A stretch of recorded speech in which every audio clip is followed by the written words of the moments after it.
To be honest, this is probably going to be and I'm going to say this at this table, the most pro-black president that we've had in our lifetime.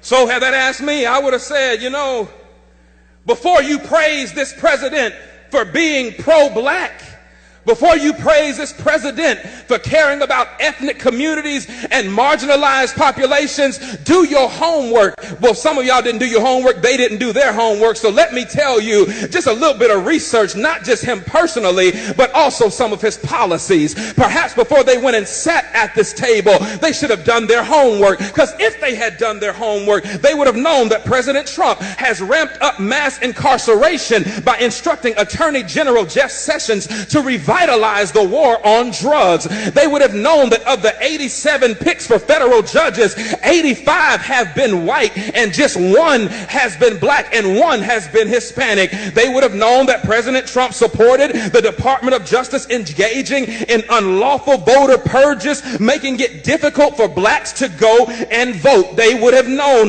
that Trump is ending protection for predatory lenders, which disproportionately harm black people. They would have known that he is ignoring the affordable housing crisis by ordering HUD to triple the rents of poor tenants in public housing, which mostly affect black people. Do your homework. They would have known that he is proposing cutting $200 billion over the next 10 years from supplemental nutrition assistance programs that will bring more hunger in black and brown communities. They would have known that Trump is worsening the health of black communities through environmental deregulation, which disproportionately harms black people through exposure to pollution. Now, that's just a few on the policy side, but you don't have to go too far to ask what about him personally would make me know that he is not pro-black. I'm glad you asked, because in 1970, Trump's real estate company tried to avoid renting apartments to black tenants and gave preferential treatment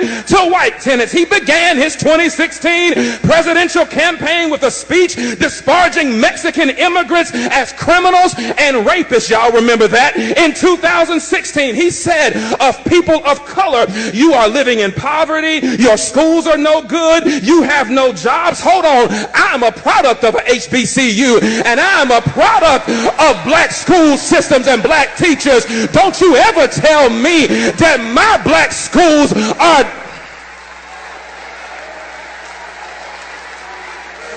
Hold on, I ain't done. He says you have no jobs, so what do you have to lose from electing me? In 2017, Trump said 15,000 recent immigrants from Haiti all have AIDS, and 40,000 Nigerians once seeing the United States would want to go back to their huts in Africa. He spent years suggesting that the nation's first black president was not a citizen of these United States. He called Puerto Ricans who's criticized his administration's response to Hurricane Maria. He called them politically motivated ingrates.